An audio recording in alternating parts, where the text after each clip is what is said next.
Sarve bhavantu sukhinah, sarve santu niramaya, sarve bhadrani pashyantu, ma kaschid dukhapat bhavet, loka samasta sukhino bhavantu.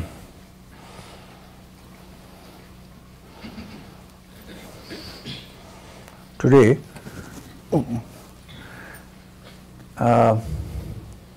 morning satsang is over.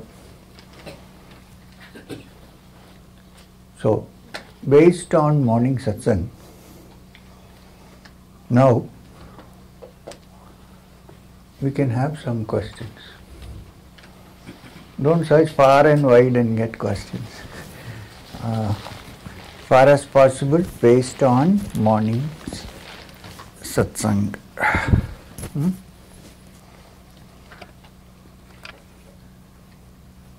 Anybody who has question may put up their hands. 1, 2, 3, 4, 5, 6, 7, 8, 9, 10. Okay. 10 is more than enough.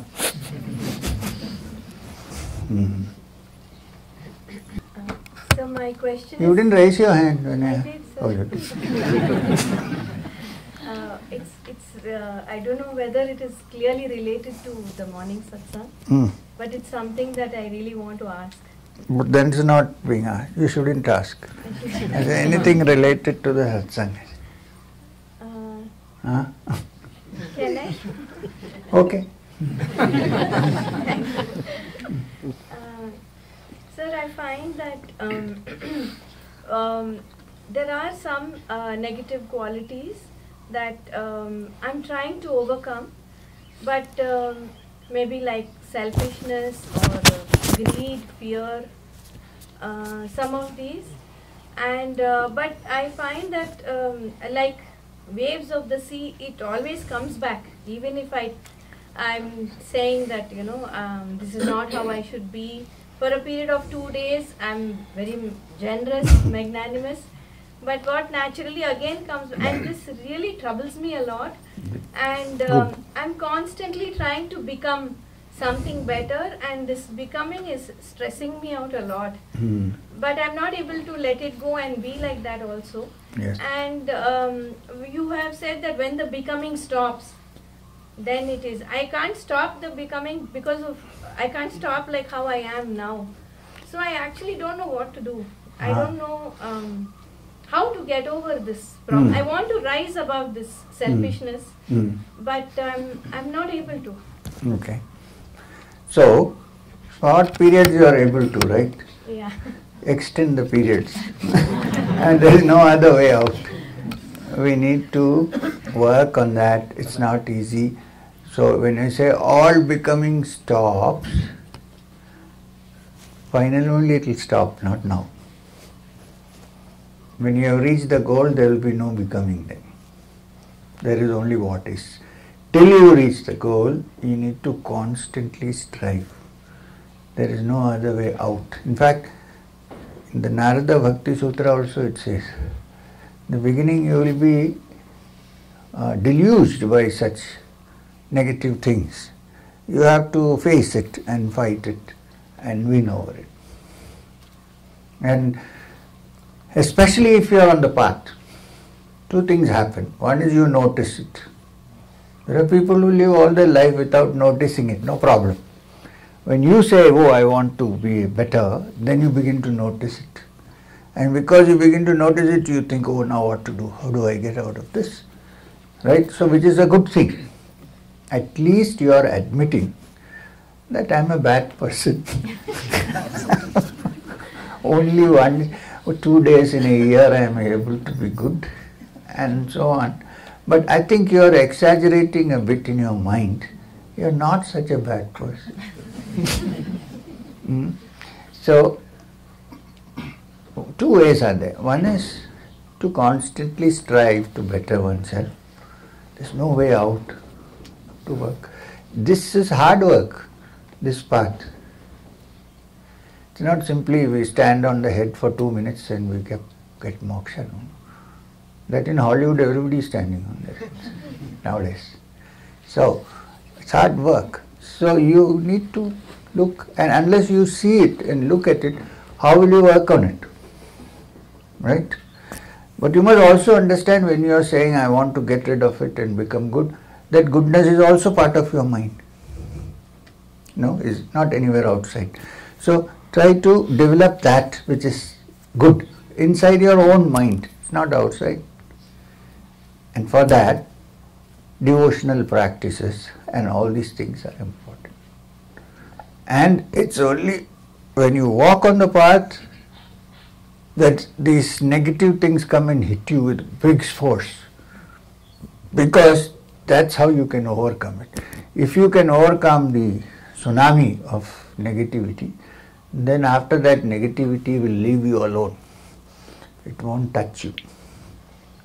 So it is required. So extend 2 days in a year to 2 days in a month. Keep on extending.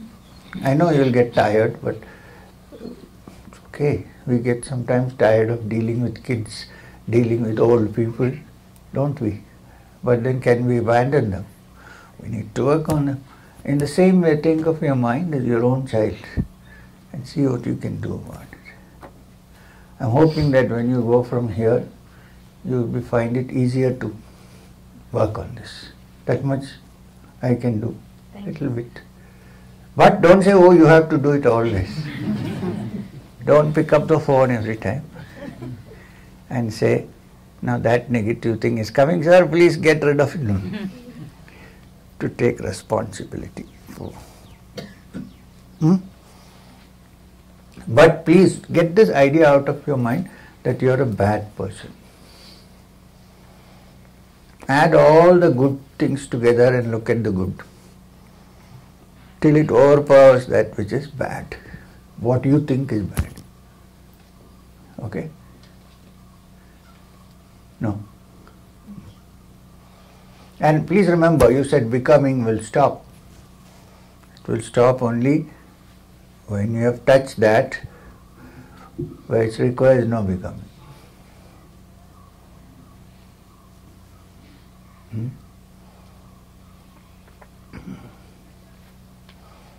You're inviting a question. No, I thought who is next.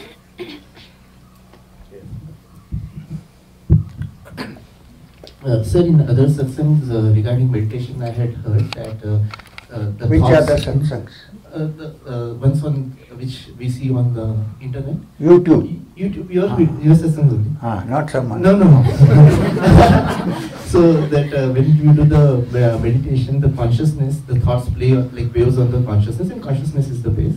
And your guru had taught you a technique of using sword, imagining the sword and cutting off the thoughts.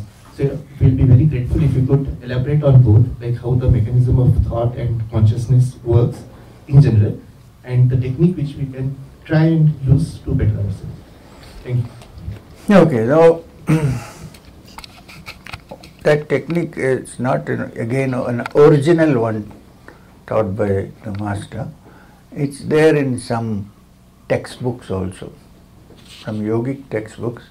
It's also there in the Mahamudra teachings of the Tibetan Vajrayana Buddhists. So it's not, all the Tibetan Vajrayana teachings have gone from here.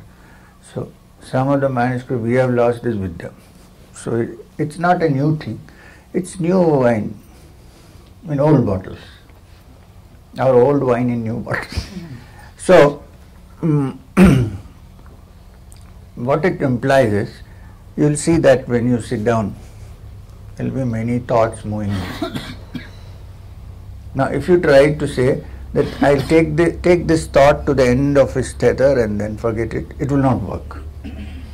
Because then it will get more complicated, more networking, and before you know it, it's huge. Example, sitting here to meditate, suddenly in my mind comes the image of the coffee plant. If we went for a walk in the morning, right? And the pepper plant, whatever comes in my mind. Now, I generally leave it there. Okay, pepper plant, coffee plant. But what happens if you are a planter Fortunately and unfortunately, I also in a small way. You then immediately, when you sit down to meditate, think of that coffee plant and then go on elaborating. I hope they are pruning it properly. I hope Bopanna is coming and looking at it.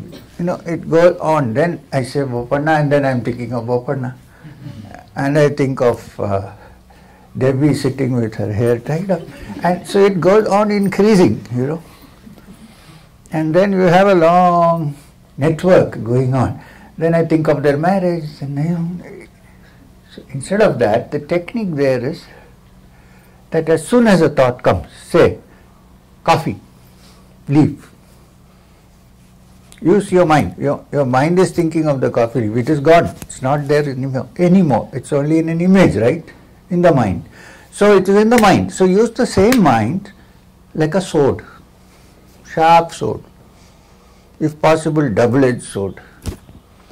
And then as soon as the leaf comes, chop it off. Then what will happen is interesting.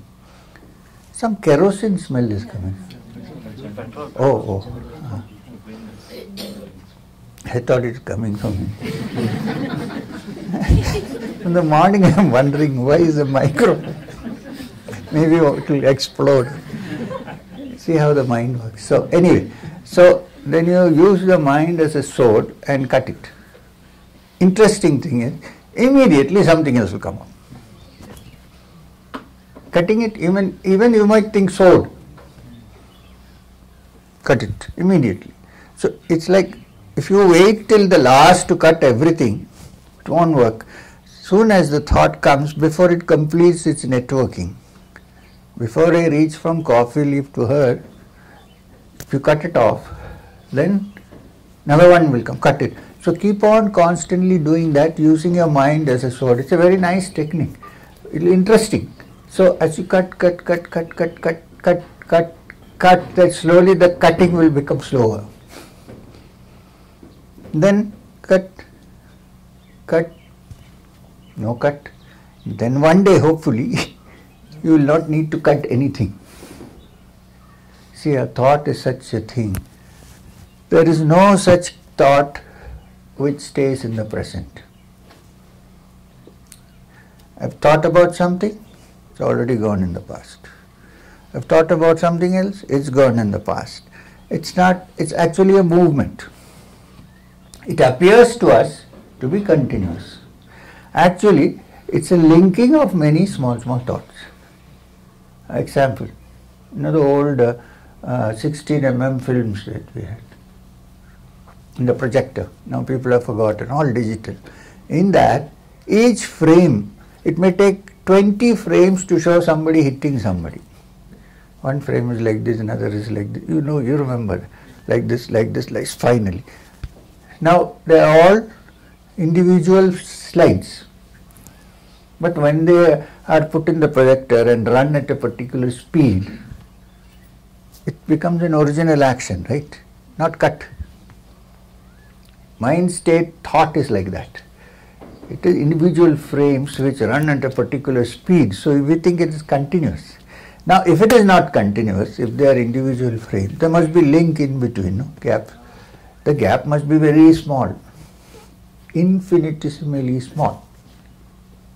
So while you cut, keep watching for the gap. One thought is gone, you're going to cut, another hasn't come. Somehow, if you touch that gap, you touch the ocean.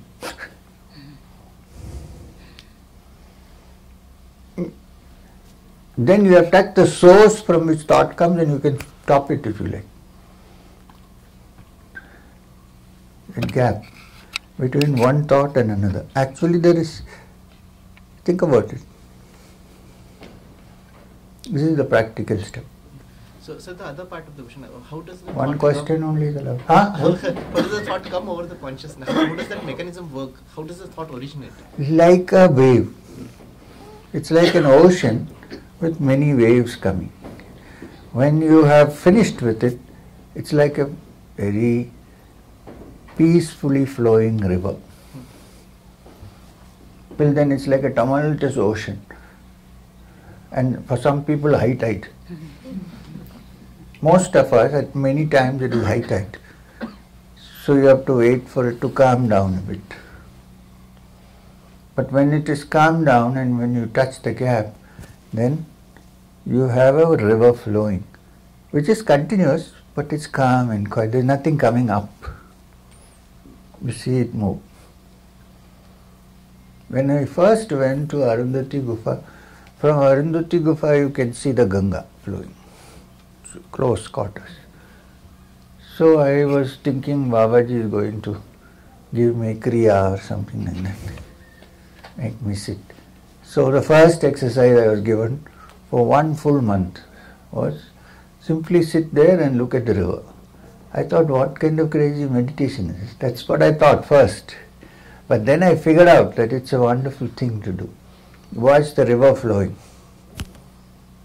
Open eyes. And after 1 month, I realized that my mind was flowing smoothly, like Ganga was not in high tide. And then it was slowly turning that bluish green inside. You know, this is called dhyana. What is called samadhi is when the meditator, the object that is meditating upon, and meditation process itself, all three become one. There is no difference.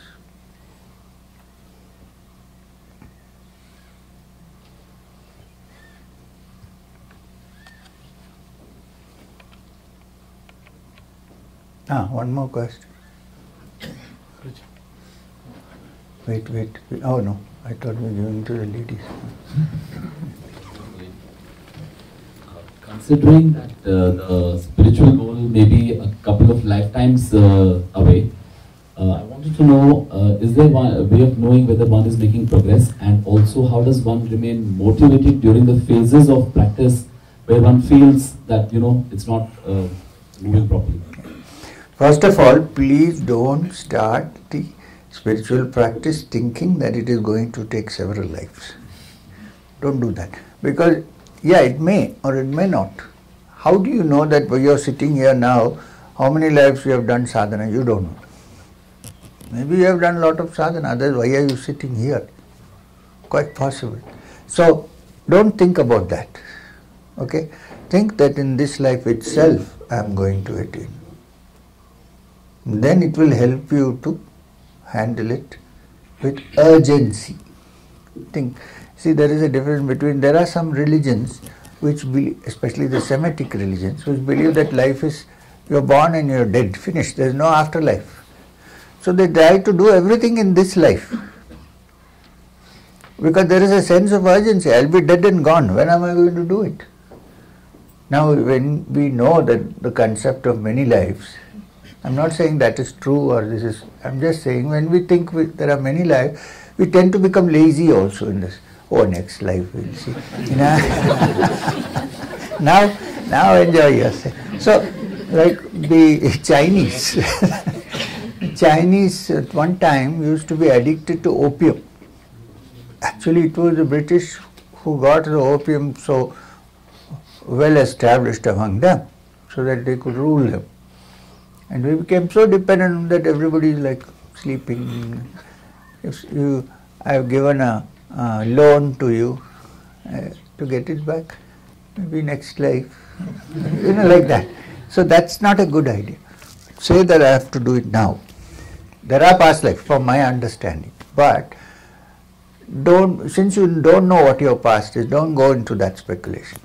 You think that you have to do it now. If you say you will have to do it now, then you will get over most of the obstacles. Don't leave it like that. Okay? And also, pertaining to the Kriya initiation, I got initiated a couple of years ago, and I wanted to know, in our Guru Parampara, is there another initiation that follows after that, or this is the one which continues?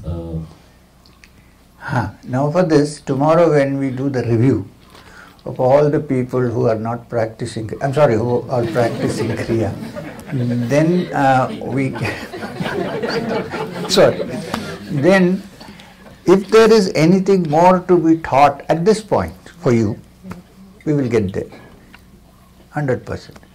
You know, let me explain this to you. Sri Guru Babaji, the being who we call Sri Guru Baba, taught 108 Kriyas. Out of that, Shyamacharan Lahiri, who is the most well-known practitioner of Kriya in recent times, not recent, 100 years, he took out 51 Kriyas. And even though the basic Kriya is the same, the modifications he taught to different people in different ways. So therefore, while you might have taken the basic Kriya, after some time you might have to, if necessary, which I would know, add certain things to it and make it complete. That also we can discuss during the day. Thank you. Thank you. Here.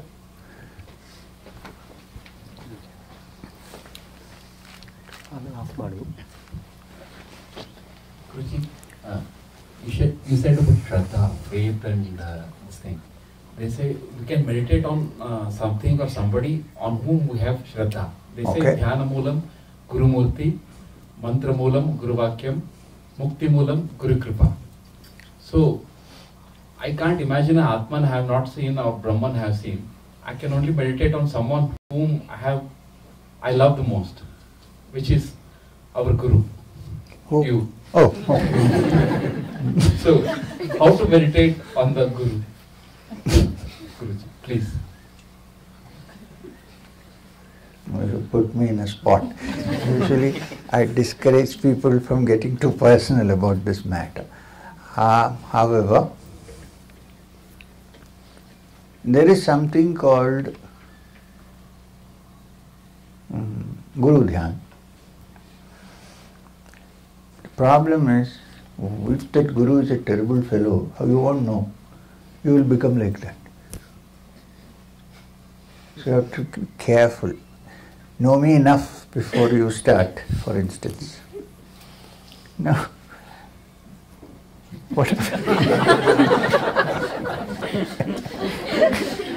now the Guru, what is called Guru Dhyana or Guru Sadhana. Let me first give you an example. I used to sit down and sit in Padmasana and many other asanas, and you have seen Gorakshasana is very difficult, and then meditate and try to. But I had a lot of trouble, difficulties like everybody has. Mind won't shut down, it will keep coming back with. In fact, I even got a funny thought, if you do Gorakshasana for a long time, maybe you will become lame and things like that. You can't imagine what thoughts come, and I was very young. So, because it's like peculiar. Then, one day I told Babaji, I'm talking about Maheshwarnath Mama. Since I knew him for so long and trusted him, since I had Shraddha, because I knew him for so, I've seen him under all circumstances. So I had full confidence that here is a sterling example of a man, of a human being. We leave aside Guru. But so I decided, I asked him, now what to do? He said, keep trying, hard work, like I said to you. Keep trying, hard work. I said, Babaji, I'm working very hard. He said, who said? We increased my meditation time. So again, there was no other thing to do, no? We were two jobless individuals. So I did more. And then something was creating problems. So Babaji said, okay, I'm going to give you, now please don't start practicing, everybody. I'm just giving you, because a question was asked by Anand. He said, okay, today, when you sit down, in your mind, visualize that your form don't think of the inside, just the form, has vanished into the void. There is nothing left. It's vanished into. I say that this is how it will be when I am dead and I am burnt and there is nothing left. So I'm not there. Okay. And in that place, he said, visualize me. He said also don't go into the details of intestines and brain, just look at the form, outward form as we see. So in that vacuum where you are not there, in the void, produce me. It's all in the mind, of course. And then when you are meditating, think that I am meditating. So I sat down and 2-3 unsuccessful attempts, then success. So instead of sitting in Padmasana, instead of M sitting in Padmasana, there was other M sitting in Padmasana. Vishvanath Babaji sitting in Padmasana. Then he is doing the Kriya. He is doing the Guru Mantra. I'm not there in the picture. Gradually, slowly, things began to improve and I was doing perfect. Then I got one fear. I told Babaji, now how to get rid of this? How long can I be you? He said, during the last phase of my life, you won't ask me this question, but now yes. So, he said, just visualize that I have gone into the void and you have come back. And if you find it difficult to get me out, he said, chant this particular Bijakshara and take it off and be yourself.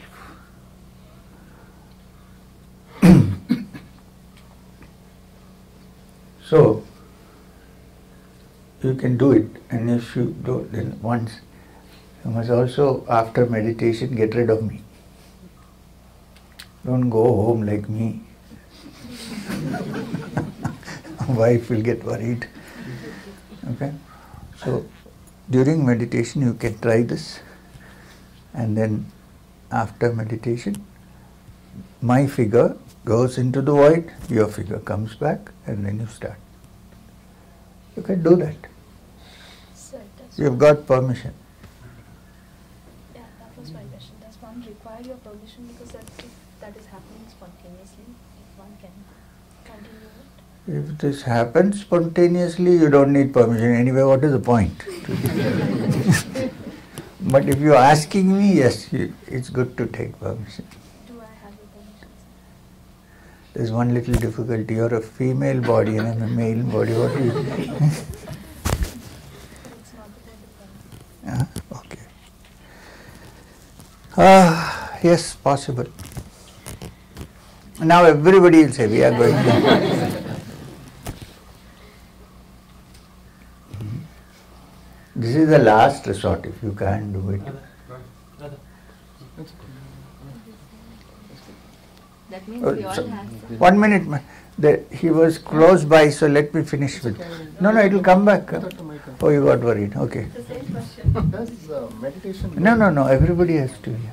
Does meditation make one sensitive to energies around? And in that case, like how does one handle certain situations where there's a lot of unpleasantness and all that stuff? Pleasantness is fine, you can somehow manage. But what about the unpleasantness that's around? In the material world, True. When you walk out, there is a lot of unpleasantness there. So it becomes little uncomfortable to be in that situation. I agree. So how does one handle that? So, anybody? An answer for this? Of course, the mind becomes... I can extend that point in terms of experiences my wife is going through.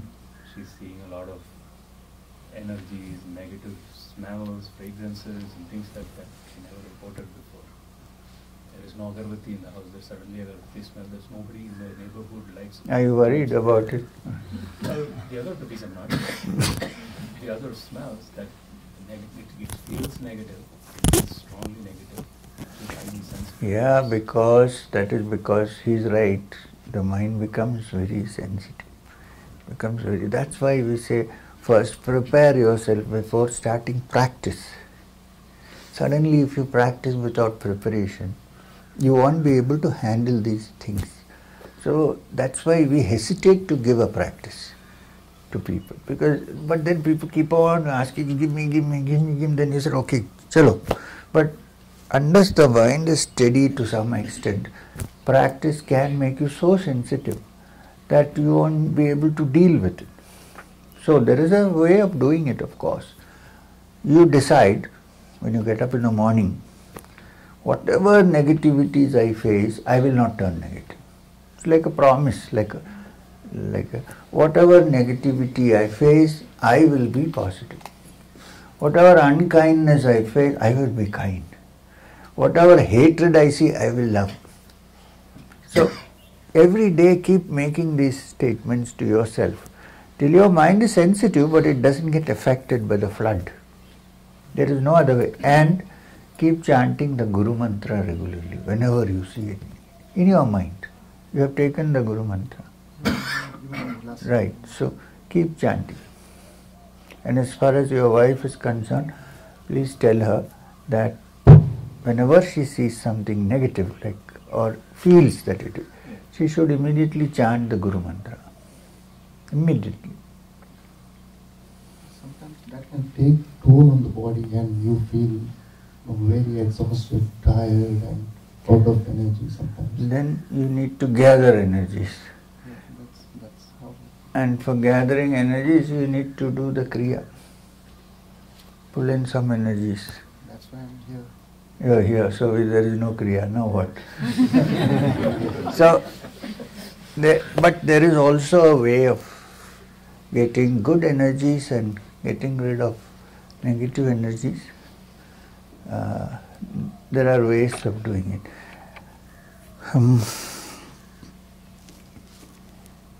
Means one method, there are many, there is one method which may appear to be very funny to you, but it's not funny, it's very useful. And it is linked to the breath. You visualize yourself, same form, but made of glass like a flower vase. And then you're looking inside. There's a lot of black smoke inside, like the exhaust of a car inside. Take a deep breath. Take a deep breath. Think that the breath is going through the Vishvajit. That's why it's called the Vishvajit chakra. Visualize that you are taking a deep. So therefore it means Ujjayi breathing, which means deep, like not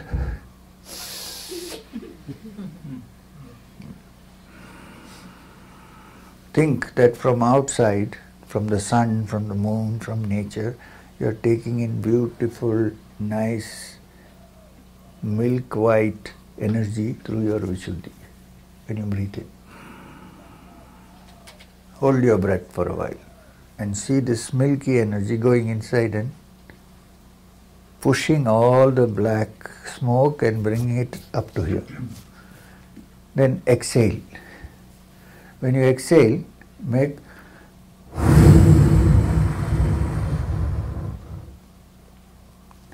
think that the black smoke is coming out, like the exhaust of a car. Now nowadays they don't have, but there used to be some exhausts which are terrible. So exhaust of a car. Some people have even said visualize that all kinds of lizards and cockroaches are coming out. Please don't think they are real, okay? And then you will meet me next time and say these cockroaches are going inside me. So take it out. So keep taking in through Vishvajit, breathing out through the mouth until you yourself assure yourself, now there is no black smoke. I am full of that milky white thing, transparent glass. Then you will be able to get back your energies. Don't have to do every day. Once in a while, sit down and do it. Thank you, Maharaj.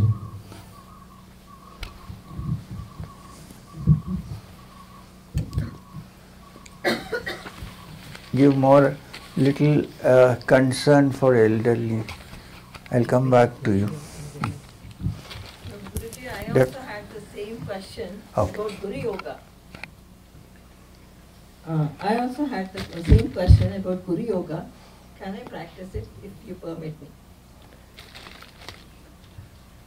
Yes. Thank you. Yes. Now give to this young lady. I have to answer a question. Number of roses she has given me. I have one. During the walk every morning she'll come with one rose.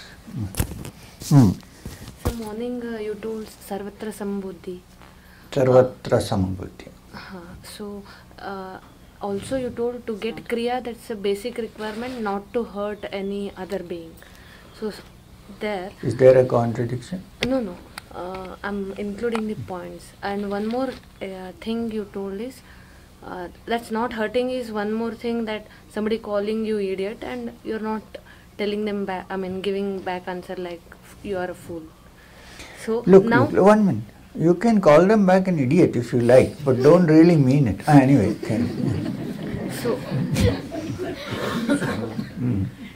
So not countering somebody and thinking that somebody hurt me, so I got hurt. Let's not hurt them back, because even that is the feeling even they get. Now when I do that, there's two answers in my mind. Why didn't you give back answer? And one more thing is, people take it for granted, and I understand. Yeah. And I know counter answer, but I didn't give. So some point I feel like I should have done that. I don't know, you're getting a little bit confused about counter answer and all that. What I mean to say is, don't have hatred in your heart for somebody who you think is hating you. Instead be positive, but also be practical. Because if I'll tell you the story of the snake. This is from Sri Ramakrishna Paramahamsa. Apparently in one street, small street, nobody used to walk on that street because there was a dangerous cobra living there in the hole. So anybody who went was sure to silent street. So one day a yogi came, a brahmachari, and he walked in, and the children and the villagers warned him, don't go, there's a dangerous cobra there, it's some 9 foot long, it will make short work of you, don't go. So the brahmachari said, don't worry about me, because I know some incantations by which I can control the cobra, you don't worry about it. So he went. So the cobra came out, thinking, one more victim.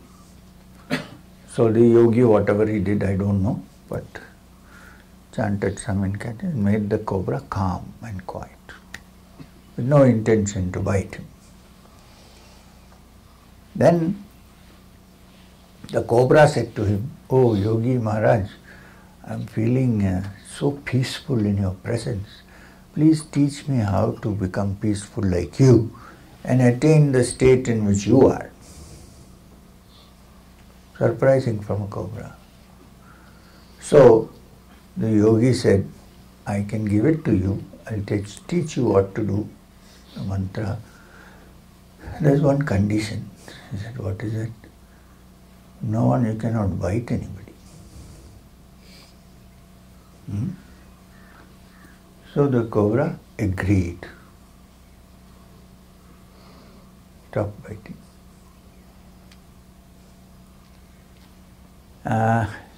1 year passed, and the yogi came again. Found that the street was very busy. Children were playing marbles, no problem. And the hole was right there. So he asked them, what happened to that cobra? How come you are all playing like this and making so much racket here? He said, well, the cobra has stopped biting, So we broke his backbone and he's lying in the hole. He can't get up. So the yogi said, oh, poor thing. So he went and called him. Hey, hello. Ram, where are you? He said, I am inside the hole. I can't move, my spine is all broken.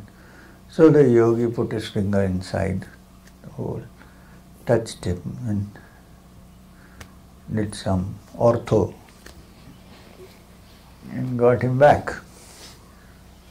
His spine was set, it was loose, so he set it back and brought him outside.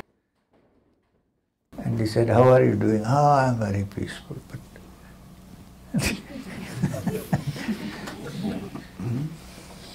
because I have stopped biting now. So the yogi said, look, I thought you had some common sense, man. I told you not to bite. Did I ask you not to hiss? So in such circumstances, hiss a bit, but don't bite. You understand? Huh? Hiss strongly, but don't bite. When I say don't bite, that means don't have hatred for that person, but to get over the situation. Right? Hiss a bit. At least you should say, if he calls you an idiot, you should say, I'm not an idiot. Now what if somebody calls me a fool? What if I don't know English?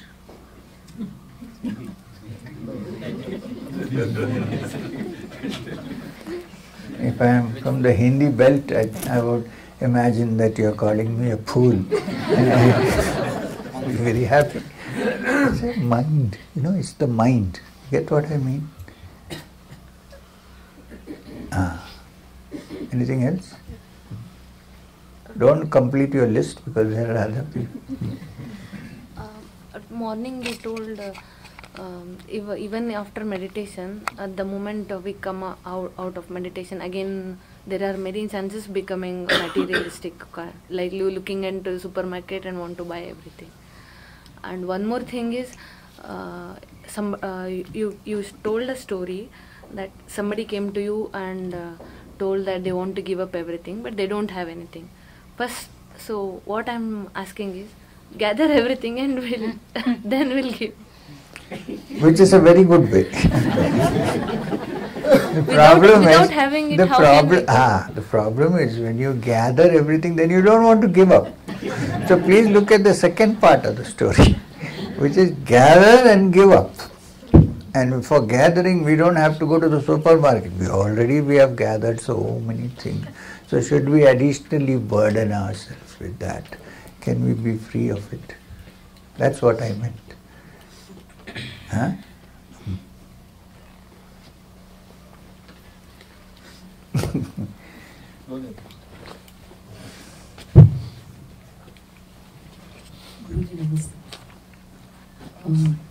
What is anatomy of mind and why mind is so disturbed that we have to control it?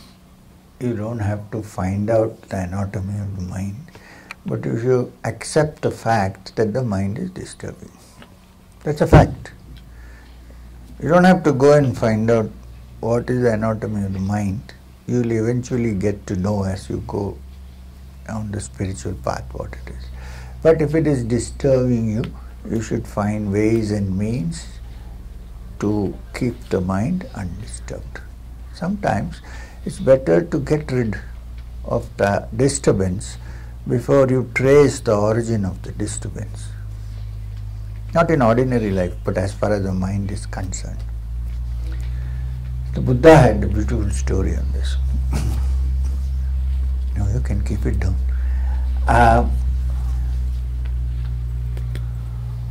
Somebody went to a mango grove to eat mangoes.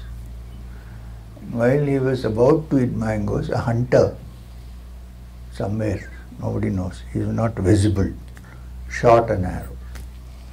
The arrow hit him here. excruciating pain. Excruciating pain. Now in that excruciating pain, the Buddha asked, first try to remove the arrow, or lying there, think who has sent it, what is the anatomy, what is the source of this. Or would you first try to get rid of the arrow? So arrow here is pain in the mind, right? Because if you remain with it and try to find out the source, you'll probably get gangrene and die before you found out. Not you, I mean, you're okay, you'll never get gangrene, I assure you. But instead of that, if you learn some way of removing the arrow, which is spiritual practice, then you will get up, you will be okay. You put some Dettol and all, stitch it up probably, and then you become healthy. After you become healthy, you will be able to kind of figure out who hit the arrow. Not before that, right? And sometimes when you find out who hit the arrow, by then you would have lost interest in finding out who, because you are fine. And all great yogis who have found out the source of the mind, how thoughts come, have not been able to explain it to somebody else. They know, but it can't be put in words. What is the source? The source is actually the supreme reality. And the thoughts are tests for you to get over and get back to the source. You can't explain it. So first, try to get rid of the troubling mind.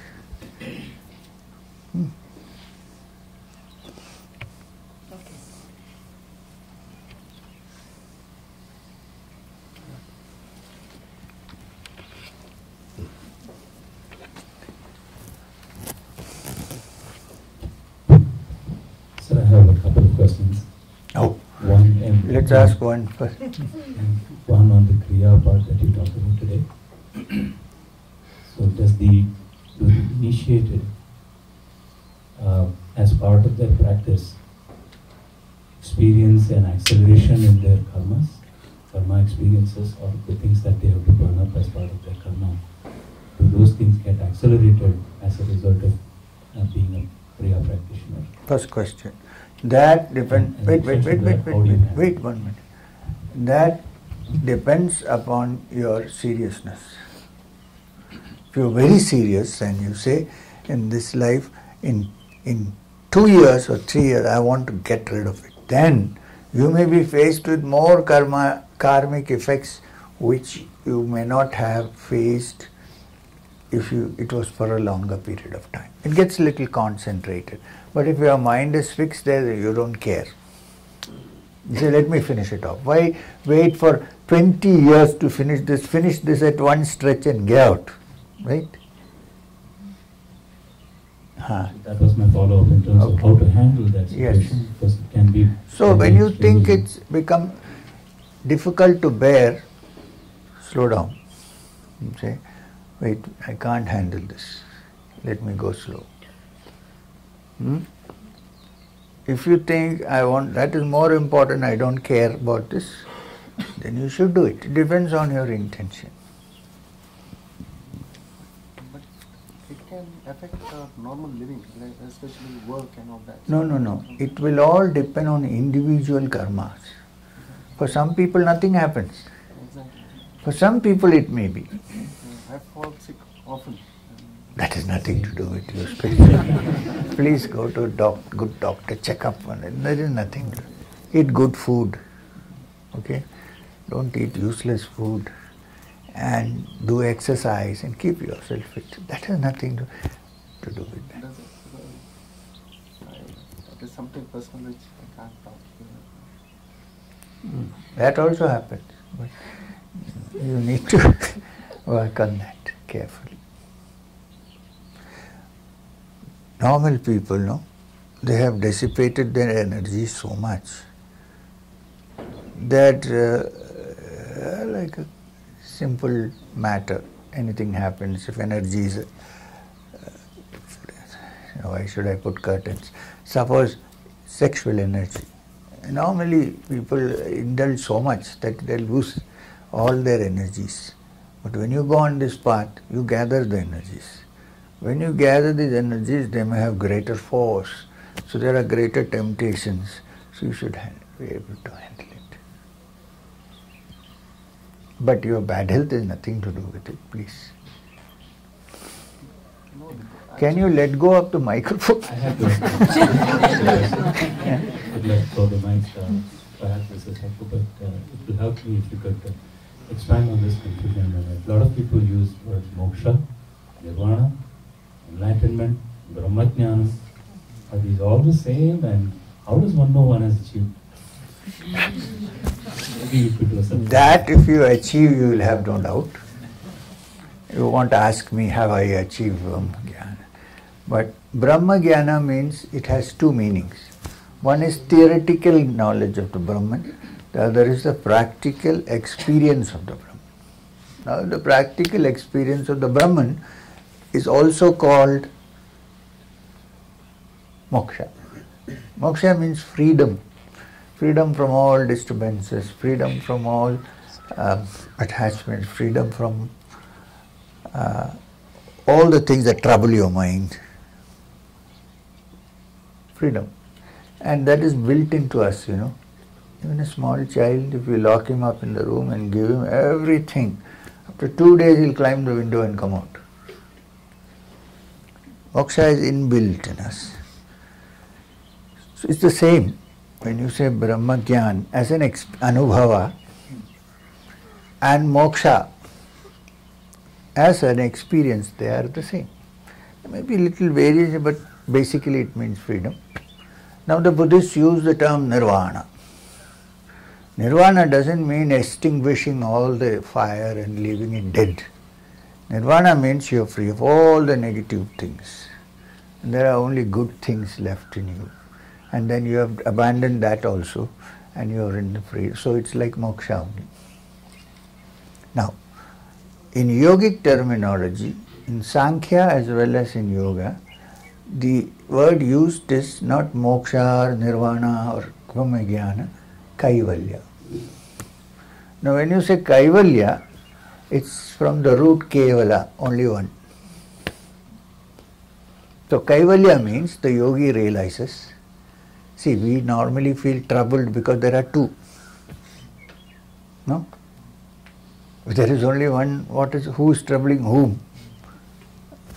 We feel troubled because I am there, my husband is there, I am there, my driver is there, I am there, my mother is there, I am there, the world is there. So there is a duality.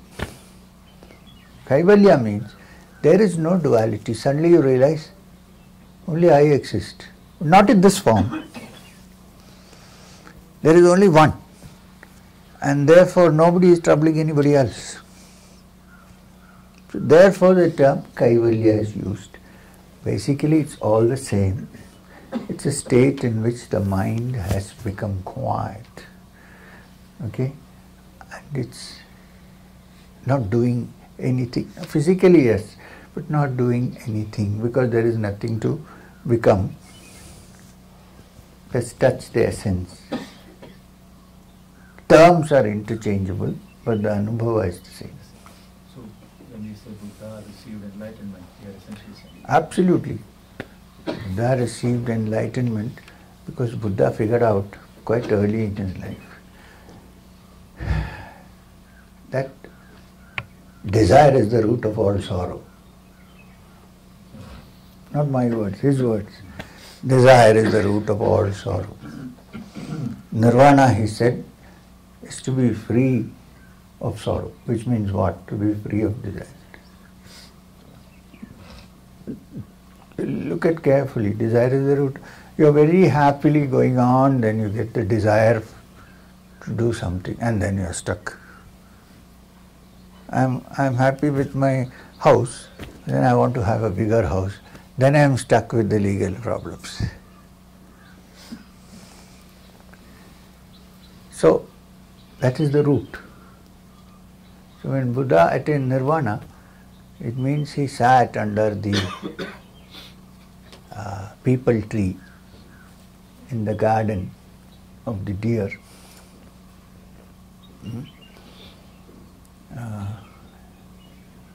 Sarnath, suddenly realized that nothing. It's just one peaceful plain.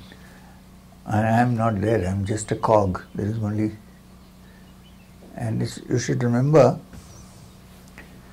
that there is an ancient temple of Shiva there in Sarnath, much before Buddha went. And Shiva is also called Sarnath. There is already, even now there is that temple next to the deer park, I mean a little outside. Why Shiva is called Sarnath? You'll see in some Shiva's pictures, his hand is raised, you'll see one deer on that, small deer jumping like this. Have you seen? One small deer, D-E-E-R, deer, jumping out from the hand. So a deer is called a sarangi. So he is the lord of the deers. Two meanings. One is, he is the lord of those beautiful gazelles. Second, it is the mind that is represented by the deer. You'll see the deer in the forest when you go into Bandipur or Mudumale. If you see a herd of deer, the moment you go near or stop, and you will never know how they are going. So fast. It represents the mind. So Shiva is the lord of the sarang, of the deer. And therefore he is called Sarangnath, which became shortened to Sarnath. As an ancient, so Buddha chose that place because there was also a deer park there.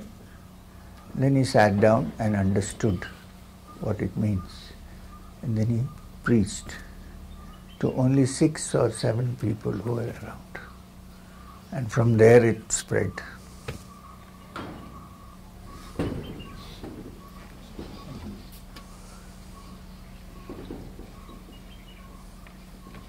Go there and come back. No, wait a minute. You had a question.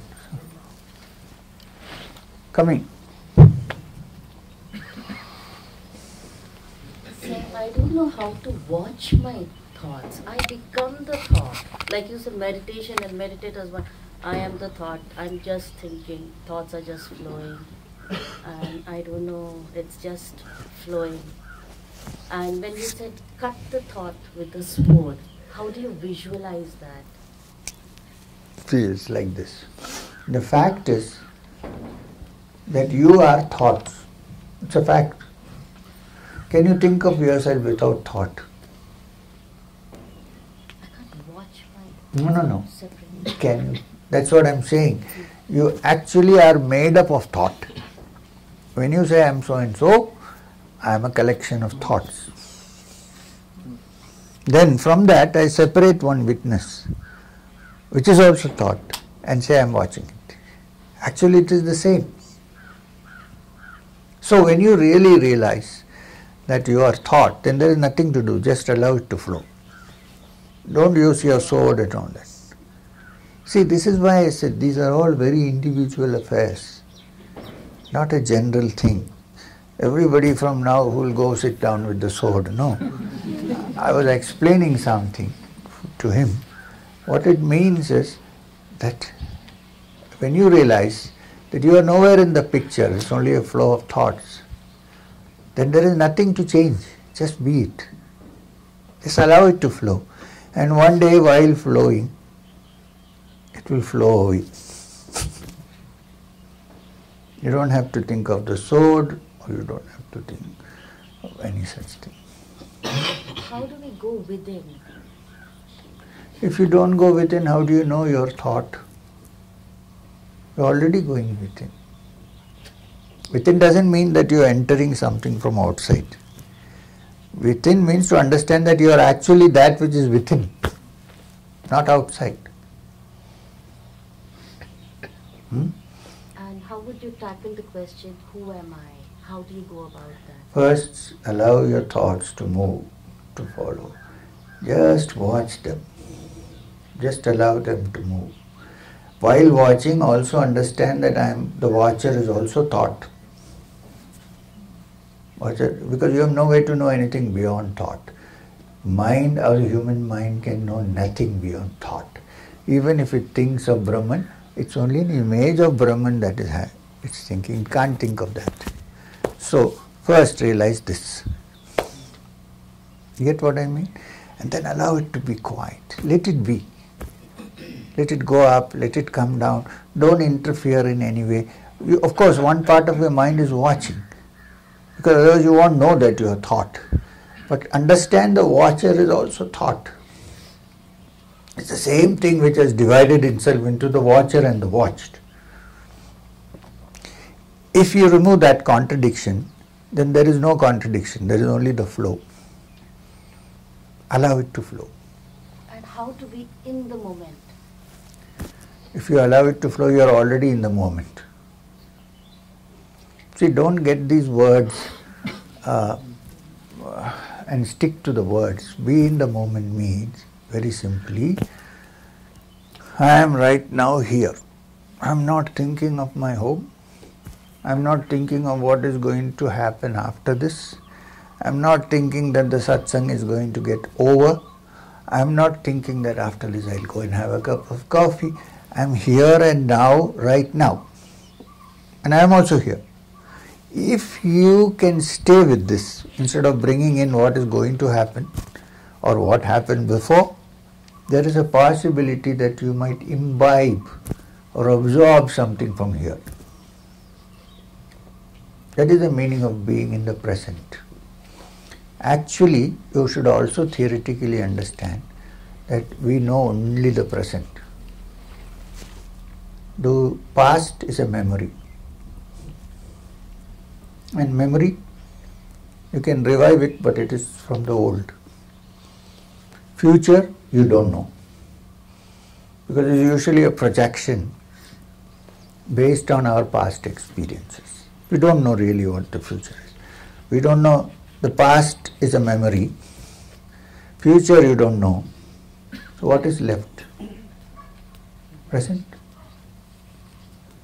So once in a while think about this and say, let me be here. Because if you touch the present, it's the gap between two thoughts.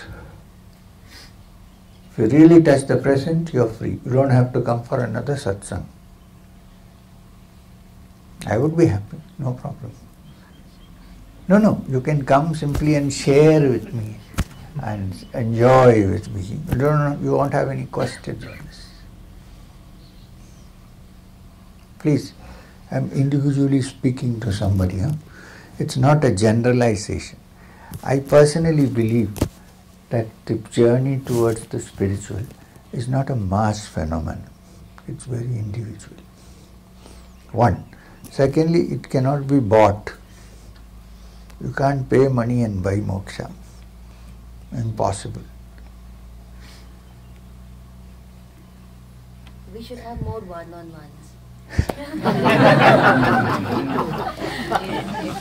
Now if you stay in the present, this is a one-on-one. In spite of this crowd. It's a one-on-one. Now I am having a one-on-one. I am not looking at anybody. There are attractive faces here, but I am not looking at anyone. I am looking at you. This is to stay in the present.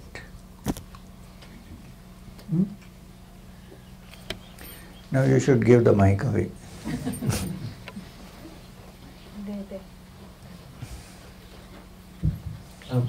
There's one lady sitting there.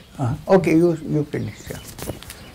So, when you are amidst a lot of negativities, so is there a technique which we can practice where we can, just look without really seeing it, and just hear without really listening to what is happening, like cutting off and cutting on your senses? There is no technique, but you should try to do it in your own way. But I have to ask you something. When you say you are surrounded by negatives, are you positive or are you also part of the negative? I am also part of negative. So then why would you escape? Because you are the same flock. No, it's just that it causes an avalanche effect. So there is no escape from it. You have to face it and say, like me, they also are. They are not different from me. Okay? And I want to become in the midst of this. So don't just label only the other people as being negative. We also may be negative sometimes. We are part of this. Like we are in a gang. This is why when there is a group, there is a possibility of everybody working towards the same thing. Suppose I put you on uniform, all of you, and then play the drums and the trumpet and teach you how to march. After 10 months, if I come and say, attention, you will be attention. There will be music playing, drums playing, then I say, go kill that fellow, you will do it happily. Mass. Which means the mind is influenced by the masses. So, you must say in the midst of this, okay, I don't want to get caught up in this current. Let me stay individual. I may be in the midst of all this, but I won't. I will stay independent. My friends are good people, but their spirit is the spirit in the bottle. So they invite me to a party and they are drinking. I don't have to necessarily join that. But they say, hey, what kind of a fellow? No, okay, fine. Have a glass of water, have a cup of tea while they are doing it. Worst comes to worst, you keep on sipping till they are finished 5.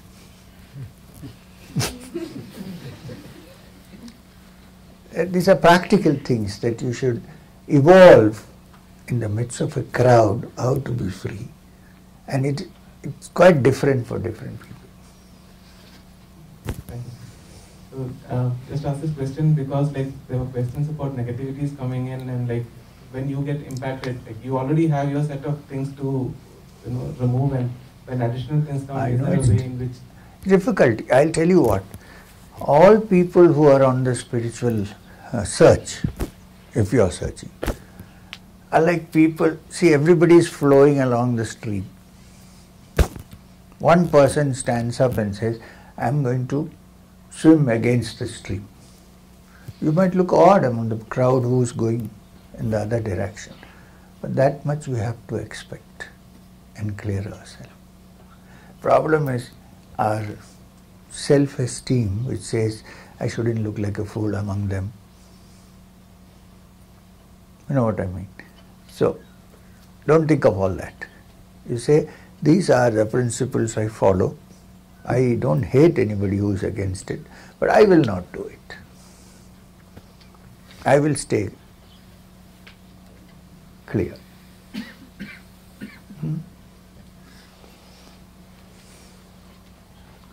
We have time for one more question because it's 3 minutes to 5:30. So we can choose between Hubli and Chandigarh. She comes first. Sorry, Dharwad. No, Mysore, sir. Mysore. But even then she comes first. Chandigarh will be given to you. Exactly. Why are you recommending? Come together. Please, ma'am. Sorry. Guruji, I had a guru from 2003 to 2009 and was very involved as an acharya, healer, etc. I left the organization in 2009 due to various reasons. Since then, I have attended satsangs with various masters and silent retreats also. I am drawn to Muji, Adya Shanti, whose silent retreat I will be attending in April. I spent time at Ramanashram and conducted Ramana satsangs in my house. I need your kind advice as to whether I should take the Kriya or wait. You don't have to take the Kriya. You can wait because you seem to be caught up. So also you can also, if you are going to Ramanashrama, then you don't have to do it. I personally would advise you. I don't want to miss this opportunity because... No, but this is like window shopping. I know. So, I think you can take everything else from here. Don't miss the opportunity. As far as Kriya is concerned, you don't need to take it. And among all these, I would suggest that you stick to Ramana Maharshi. Much more saner, clearer, and they are also disciples of. That's what they claim. No, Ramana Maharshi had no disciples. Did Ramana Maharshi say that this is my disciple? And now after death, anybody, wait a minute, after death anybody can claim to be anybody's disciple. I can say I am the disciple of Shiva. Who is going to counter me? Right? So don't get into too many things. Stay with Ramana, it's wonderful. Read the book, Who Am I? Yes, I will do that. Then stay with it. Don't go and attend silent retreats, noisy retreats, this, that. Stay clear. You know what I mean? Yes. So you don't need to take Kriya. I think your Ramana will be better for you. That's my feeling. Because what will happen if you take Kriya, you will add it up. Then you will say in another satsang, now I also took Kriya from him. It's better to I stay. wasn't even planning on writing this note, but it just came to me and That's I just okay. wrote without That's all right. anything. That's all right. I am quite okay with anybody, anything. It doesn't matter. But it's my responsibility to give some advice to people. That's why I was asking for Ask honest the opinion. question. Okay? Thank Thank you.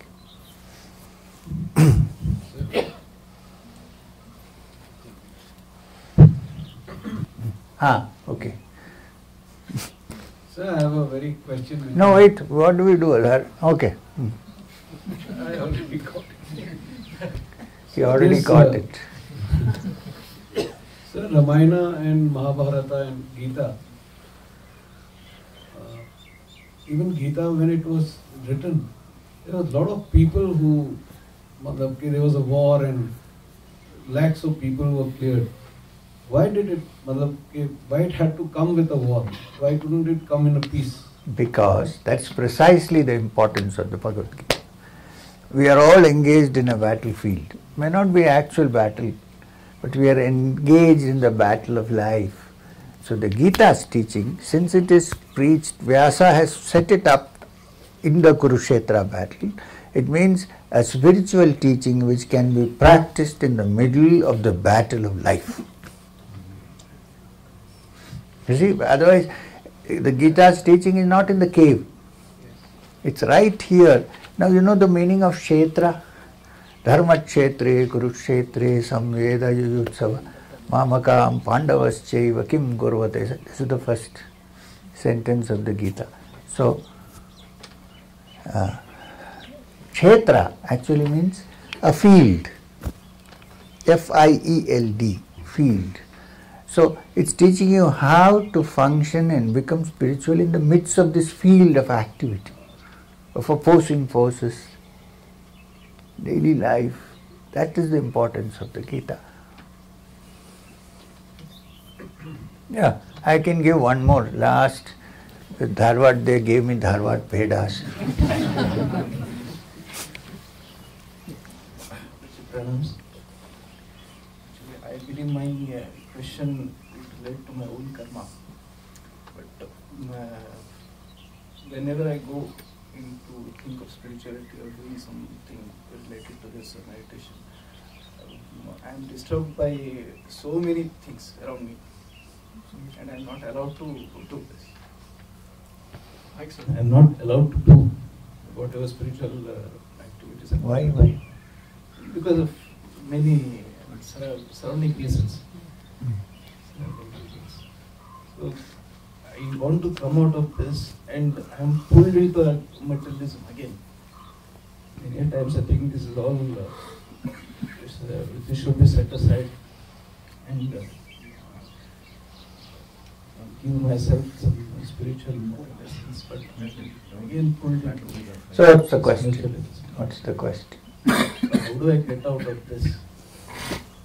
See, now we are trying to say, while living in this, how can we be free? not getting out. Okay? I think deep down your Jain traditions are disturbing you. Because in the Jain system, abandon even your clothes. Everything, including your clothes. Now, this is not meant for everybody. It's maybe meant for some people, not for everyone. As far as normal life is concerned, we should learn to live in the midst of all this and then slowly, like the Gita, get out of it. When you get more and more attached to the inner and begin to enjoy that, then all other enjoyment in the outside world will look to you like useless. That time only you can come out. You cannot come out. If you prematurely come out, you will go back in 3 months. Right? So the first step is to start some kind of a sadhana, practice, by which you can internalize yourself and enjoy. When you internalize yourself and begin to enjoy more and more, then you will not have this difficulty of getting out of this. When I say getting out of this, not actually getting out of it, but while being in this, being able to be free. When you have reached the highest, then you can let go of everything. The Jains, the Digambaras have a question. If you are ashamed of taking off your clothes, then how will you find the truth? Tall order, huh? Not so easy. Nobody do please.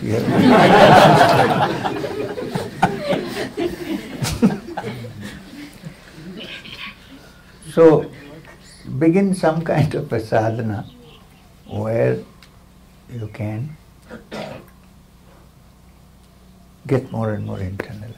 That is the solution at the moment. Don't try to get out. You have a family, your children. Can I stay into this materialism? Because once I get into this materialistic world, again, I'm caught in this and it's difficult to balance it with a spiritual practice. That's what I'm trying to say. Balance it with a spiritual practice and spiritual activity. Then we'll see how the other thing shrinks automatically. I'm there to help you. If you need any help, I'm there. You don't have to bring pedas.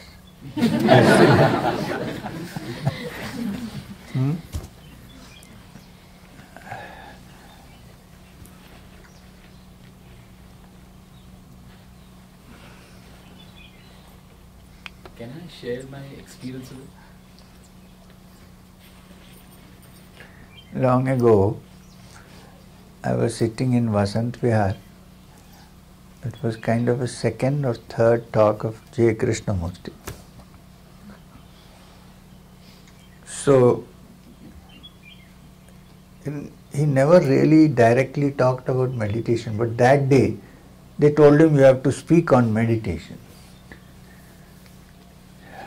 So, it was a beautiful evening like this. Sun was setting. There were some crows flying across. And by the time he had demolished all the normal ideas which we think are meditation. That if there is effort, then there cannot be meditation. If there is this, then there cannot be meditation. If you are trying to concentrate, then you are narrowing your mind, so there cannot be, and so on and so forth. So most of the things we consider meditation, he was going. He was behaving like Maheshwara and doing the Thandav Nrita, except that he was sitting like an old man, quiet. And at the end of it, some Buddhist monks were also there. At the end of it, there was nothing left to say this is meditation. Everything is over, demolished, finished. Destructive phase. So it was quiet and the sun was setting and the crows were flying and nobody was saying anything. There was meditation. There was actually meditation. It was as if everything has ceased and the world was standing still with the sunset. Then suddenly somebody in the front row said, "Sir, then what is meditation?"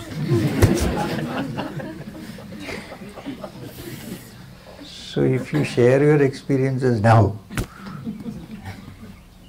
this will be broken for us. So we can share it tomorrow. It may not be as it was now, as it was before, but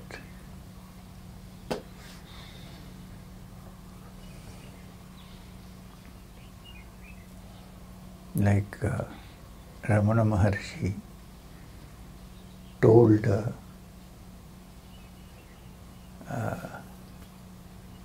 Ganapati Muni, "Koncha neram summa irukka mudiyuma? Can you just shut up for a while?"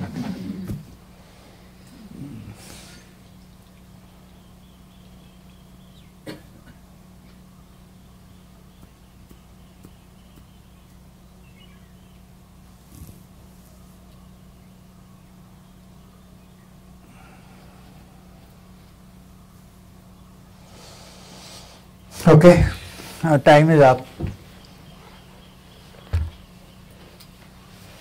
Hari Om Tat Sat.